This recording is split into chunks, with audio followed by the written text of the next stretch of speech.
Halo semuanya, kembali lagi di Frivolous Mind YouTube channel. Gue Bara, dan di video kali ini gue akan bahas hal-hal yang sebaiknya gak kalian lakuin pada saat bermain untuk improve permainan kalian. Ya, tanpa panjang lebar langsung aja ke daging konten ini.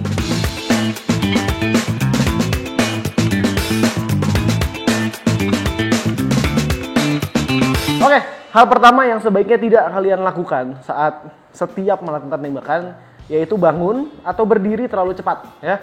Maksudnya adalah setelah stick kontak dengan bola putih, jangan pas setelah kena kita langsung berdiri, ya. Kayak gini contohnya. Bidik dulu, nih. Anggap bidikannya udah semua sesuai, ayunannya, cuman pas memukul kita berdiri terlalu cepat. Nah, kayak gitu, ya. Akibatnya yaitu tadi bolanya jadi kemana-mana. Nah, kenapa bisa begitu? Karena seperti yang kalian lihat tadi, nanti mungkin dilihatin replaynya, itu di saat kita bangunnya terlalu cepat seperti ini, itu otomatis akurasi akan menurun drastis. Nah, kenapa akurasinya bisa menurun drastis? Karena gerakan stick kita itu yang harusnya stabil, lepas, lurus ke depan, itu karena kita refleksnya bangun terlalu cepat, malah sticknya pasti otomatis akan banyak goyangan, ya. Jadi usahain setiap kita mukul, ya, itu kita diam sediam mungkin yang kita bisa. Apa ya, intinya itulah. Jadi pas kita mukul ke bawah, pas kontak, nah ini badan stick, badan tetap diam, usahain selalu diam sampai bolanya masuk. Asumsikan bolanya masuk, anggap sampai masuk gitu. Fungsinya apa? Kalau kita refleks setelah mukul langsung berdiri, itu otomatis di stick kita itu nanti selalu akan terjadi goyangan, ya. Jadi usahain pas kita mukul, kita diam, kita bidik, ya. Itu stand still as much as possible. Atau diam sediam mungkin. Nah, itulah ibaratnya. Nah, jadi kalau kalian membiasakan bangun terlalu cepat itu tadi, ya, itu lama-lama kalau dibiasakan refleksnya akan terbentuk semakin buruk. Otomatis yang terjadi adalah gerakan tangan kita, ayunan kita jadi percuma. Kuda-kuda kita udah bener, ayunannya udah enak, cuman refleksnya masih pas mukul masih kayak gitu. Nah, itu refleksnya akan terbentuk dengan buruk, ayunan stick kita akan semakin kita nggak stabil, ya.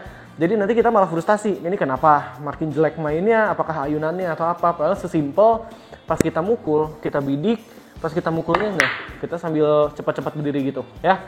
Mungkin kalian tidak merasa seperti itu, cuman mungkin kalian bisa videoin atau suruh teman kalian lihat. Intinya ya biasanya itu kesalahan yang sering tidak kita sadari, ya. Jadi kalau bisa setelah kontak diam, nah pas lepas diam sampai bolanya masuk, ya. Kalau nggak masuk pun ibaratnya sampai bola sasarannya mantul baru kita berdiri, ya. Ya kurang lebih kayak gitu, ya. Intinya sestabil mungkin kuda-kuda kita sampai setelah bola putihnya kontak. Itu intinya, semoga bisa dimengerti, ya. Nah, ini mungkin bisa menjadi tambahan salah satu faktor yang sebaiknya tidak kalian lakukan. Bisa jadi sepaket dengan faktor sebelumnya, bisa jadi enggak, ya, yaitu not finishing our stroke atau tidak menyelesaikan ayunan kita secara menyeluruh. Yang harusnya lepasan stick itu setelah kontak dengan bola putih itu selalu panjang, ya. Ini mungkin bisa jadi refleks yang terbentuk itu pas kontak dengan bola putih, sticknya juga ikutan berhenti.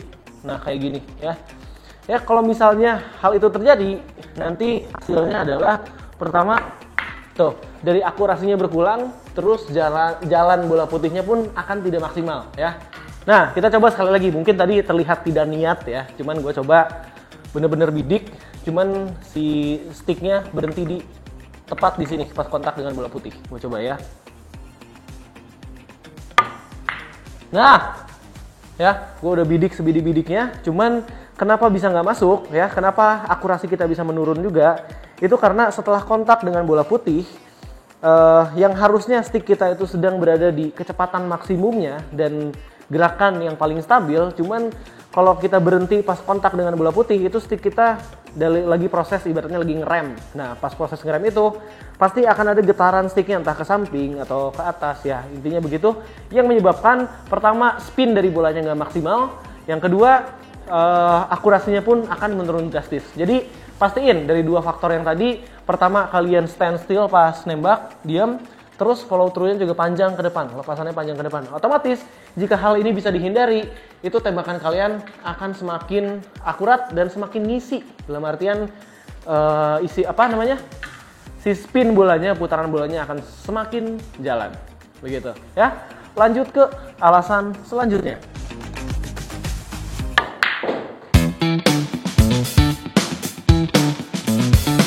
Oke, di hal selanjutnya yang tidak seharusnya kalian lakukan yaitu memukul bola terlalu kencang ya. Ini mungkin sangat obvious, cuman seringkali gue ngelihat ada yang masih mainnya itu udah ngebidik, semuanya udah bener, cuman pas pukul itu tuh nggak tahu kenapa mukulnya dikencengin banget sampai sticknya ngangkat ya. Nah, hal ini itu bisa menyebabkan tadi satu, akurasi pasti jauh berkurang banget.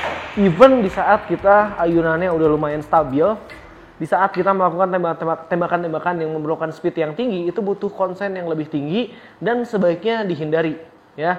Jadi kalau kalian lihat turnamen-turnamen profesional itu jarang banget yang dia benar-benar pakai super power shot, kecuali saat break ya. Cuman pas saat bermain itu jarang banget pasti digunakan karena ibaratnya speed itu kebalikannya dari akurasi. Jadi kalau pengen sangat akurat ya tembakannya harus lebih pelan. Cuman kan kalau tembakannya pelan banget ya bolanya bisa berhenti tengah jalan, bisa jadi efek dari bola putih atau spin dari bola putih yang diinginkan itu jadi nggak ada. Jadi emang harus di speed yang tepat. Nah terus mukul terlalu kencang ini gue sering kali ngeliat di tembakan-tembakan yang sebenarnya nggak perlu dikencengin, tapi malah di hampir semua tembakan itu dikencengin. Padahal dengan ayunan tangan kita yang semakin rileks, dengan titik pukul yang tepat, itu tanpa harus menggunakan speed yang berlebih atau speed yang, jadi ibaratnya nggak harus bertenaga. Biliar itu keringetan kalau kita karena ya jalan-jalan keliling meja aja, cuman biliar itu nggak bikin keringetan kalau kita cuman mukul bola doang. Ibaratnya kayak gitu ya.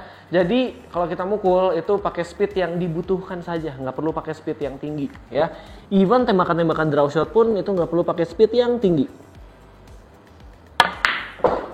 Ya, tuh segitu aja cukup, bolanya udah cukup mundur, gue udah bisa cukup memposisikan bola putihnya ke bola 2 dan pas ke bola 3 ya. Jadi perlu di garis bawahi ya, tembakan-tembakan dengan power shot dengan speed yang tinggi itu hanya digunakan khususnya hanya pada saat break ya. Kalau kalian lihat tadi itu nembaknya pelan aja, cuman bola putihnya bisa jalan ke posisi yang cukup ideal untuk gue masukin ke bola selanjutnya. Itu ya, perlu diingat, ditekankan sekali lagi. Biliar itu nggak pakai power, tapi pakai speed ya, tangannya lemes. Mungkin kalau bisa kita samain mirip-mirip lah sama badminton ya. Badminton itu juga cuman nge-swing kan ya, atau bulu tangkis cuman nge-swing, tangannya lemes, nggak perlu pakai tenaga banyak-banyak ya. Jadi dari sikut ke bawah itu selalu rileks, selalu lemes, dan di hampir semua tembakan itu speed dari tangan kita itu paling yang dibutuhkannya itu cuman sepersekian persen, mungkin 20-30% ya, jarang banget sampai 70% speed kita digunakan ya. Jadi tembakan seperti ini, nah itu tuh cuman pas break pun bisa lebih pelan dari itu, bolanya bisa lebih pecah ya.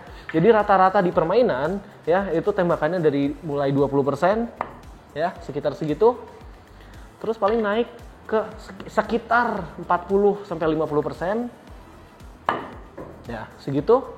Di atas itu paling 60-70% dan itu tuh jarang sekali seperti ini. Nah, itu pun masih jauh lebih pelan dari tembakan awal yang tadi gue contohin, ya. Ya. Oke, ini hal lain yang perlu kalian perhatikan, ya. Misalnya di saat kalian dikasih tembakan yang gini, ya, ini bola putih dan bola satunya itu cukup lurus ke lubang, ya. Ini bolanya gampang, cuman seringkali karena bolanya itu gampang, kita jadi seakan-akan terlena lah ibaratnya. Jadi karena bolanya gampang, kita udah tinggal mikirin bolanya masuk aja. Nah, udah mikirin bola masuk. Cuman ini seringkali yang membuat permainan biliar kita itu susah berkembang. Karena seperti yang terlihat, bola duanya ada di sini. Ya, jadi susah. Ya, ini contoh ekstrim. Mungkin di kasus-kasus lainnya banyak yang lebih kompleks. Cuman intinya adalah itu kita tidak memikirkan posisi bola putih setelah kontak dengan bola objek yang ingin kita masukin. Ya. Jadi walaupun bola semudah apapun, pertama jangan dianggap sepele. Jadi semua tembakan tidak ada yang mudah, semua tembakan juga tidak ada yang terlalu sulit. Tapi kita harus memberikan yang terbaik di setiap tembakan yang akan kita lakukan. Super sekali.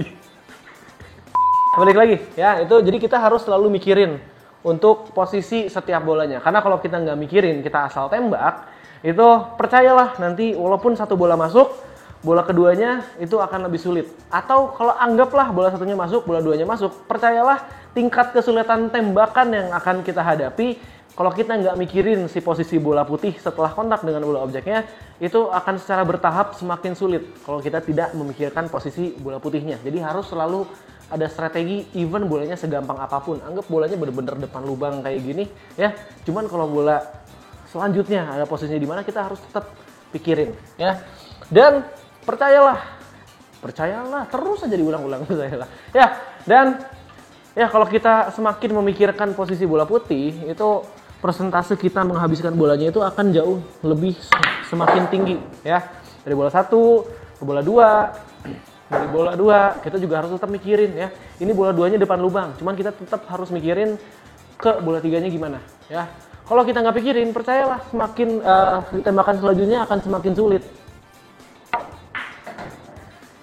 Nah, ini udah dapat. Udah, kita tinggal masukin 3-nya ke tengah ya. Nah, ini tambahan tips satu kasus lagi ya. Ini kalau bisa dihindari dan tidak dilakukan. Kalau misalnya anggap ini bolanya fall ya.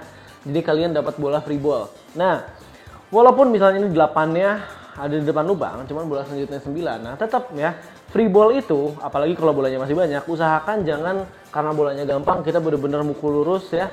Mukul pek, nanti dia stop ball pek, yang penting asal masuk. Cuman kalau misalnya kasusnya anggap 8 masuk, ini bola putihnya stop ball di sini. Seperti yang terlihat, ini bola 9-nya jadi susah. Jadi ya, pengen bolanya free ball atau bolanya dari break, itu selalu pikirkan strategi untuk bola selanjutnya ya. Terutama malah lebih enak kalau free ball gini, gue sering lihat yang disia-siakan free ballnya itu, jadi benar-benar cuma ngambil bolanya lurus ya. Jadi harusnya kita selalu ambil sudut yang terbaik, yang jalurnya itu otomatis ke bola selanjutnya. Di sini kasusnya bola 9 ya. Berarti kita harus ambil sudut yang enak untuk bola putihnya itu setelah dipukul itu otomatis parkir ke bola selanjutnya. Di sini kasusnya bola 9. Dengan ini itu tanpa disadari permainan kita itu akan secara gradual meningkat karena kita akan semakin hafal dengan si jalur bola putihnya ya, dan juga strategi positional shot kita akan semakin bagus begitu. Oke ganteng ya, lanjut ke saran selanjutnya ganteng. Oke ganteng. Dan hal terakhir yang harus kalian hindari, misalnya kalian sisa 2 bola. Sebenarnya nggak harus sisa berapa bola sih. Ini contoh kasusnya di banyak pukulan ya. Misalnya kalian sudah masukin 1 bola ya. 1 bola ini masuk dan akhirnya kalian dihadapkan di tembakan selanjutnya ya. Nah, anggaplah bola terakhir ya. Walaupun ini bisa diimplementasikan di semua bola. Cuman anggap saja ini bola terakhir. Kalian lagi turnamen ya. Kalian turun.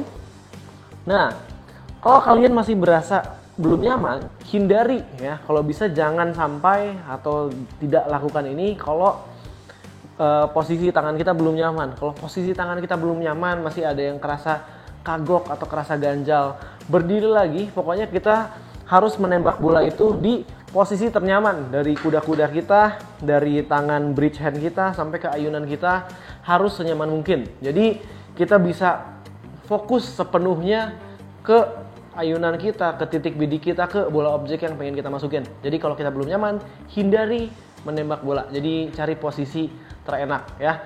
Misalnya ini contoh kasusnya, mungkin ini kuda-kudanya simple kan seperti ini. Mungkin contoh kasus yang lebih ekstrimnya kalau bolanya di sini ya. Nah, ininya lebih jauh di sini ya. Ini kadang kita butuh sedikit jinjit ada bahasa Indonesianya nggak ya? Kakinya sedikit ngangkat gitu.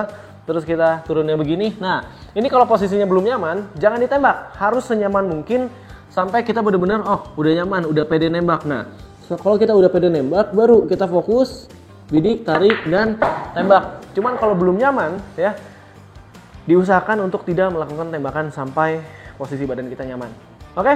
Dengan itu, harusnya dengan hal-hal tadi yang kalian bisa hindari semuanya, kalau bisa terhindar semuanya, harusnya bisa meningkatkan permainan biliar kita semua ya. Semoga juga video ini membantu, dan juga terima kasih kembali untuk teman-teman semua yang sudah support channel ini. Dan ya, tidak bosan-bosannya tidak bosan-bosannya gue mengatakan jangan lupa like, komen, dan subscribe. Sampai ketemu di Frivolous Mind channel YouTube channel di video berikutnya. Intinya terima kasih ganteng, sama-sama ganteng, dadah ganteng.